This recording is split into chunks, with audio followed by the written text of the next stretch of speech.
एक गांव में कई सालों से मटके जैसे सर वाले भूत का आतंक था। वो भूत हर रात आकर गांव वालों के घरों का छोटा सा हिस्सा जलाकर चला जाता। साथ ही जब उसे कोई भी इंसान रात में गांव में घूमता हुआ नजर आता तो वो उसे अपनी शक्तियों से मार डालता। उसके आतंक से गांव वाले काफी डरे हुए थे।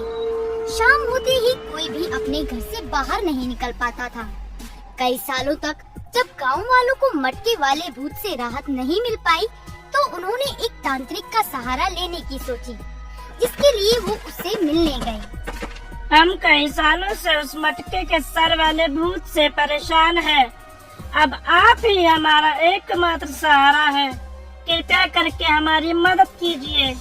ठीक है, मैं तुम्हारी मदद करने के लिए तैयार हूँ।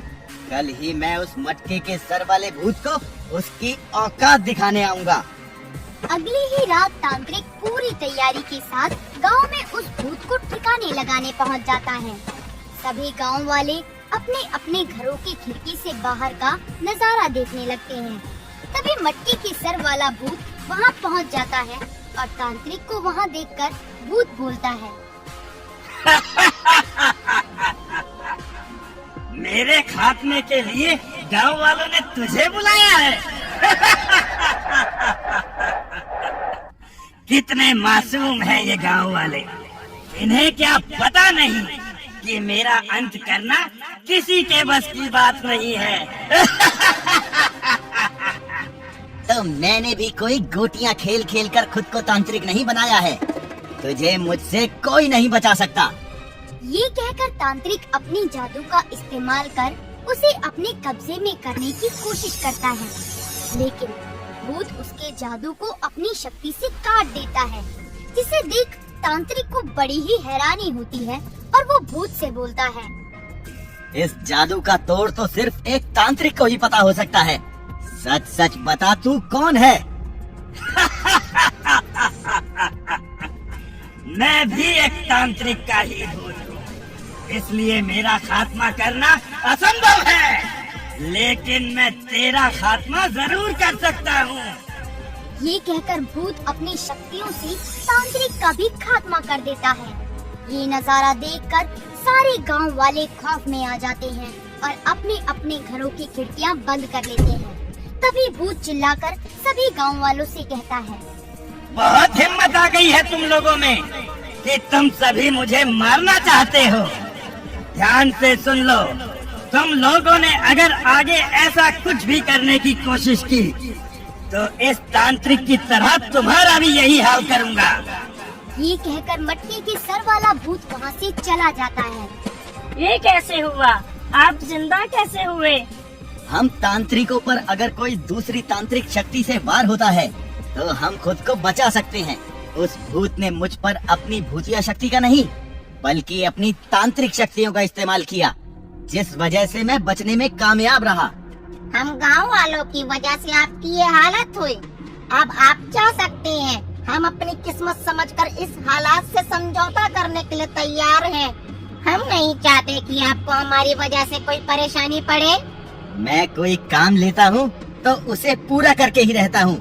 आप लोग फिक्र ना करें, मैं उस भूत का सामना करने के लिए कोई न कोई उपाय निकाल ही लूँगा। ये कहकर तांत्रिक वहाँ से चला जाता है और उसी समय से तांत्रिक भूतिया शक्ति का सामना करने के लिए अपनी किताबों को छान मारता है, लेकिन उसे कुछ भी हासिल नहीं होता। तभी थक हार कर वो अपने प्रसिद्ध गुरु के पास इसका उपाय जानने के लिए जाता है। सभी तांत्रिकों के गुरु को मेरा नमस्कार। गुरुजी, मैं एक बड़ी ही मुसीबत में फंस गया हूँ। भूतिया और तांत्रिक शक्तियों का एक साथ सामना करना मुश्किल होता जा रहा है। अब आप ही मेरी आखिरी उम्मीद है। कृपया करके मुझे दिशा दिखाएं। ये सुनकर तांत्रिक के गुरु उसे उस मटके वाले भूत से लड़ने का उपाय बताते हैं।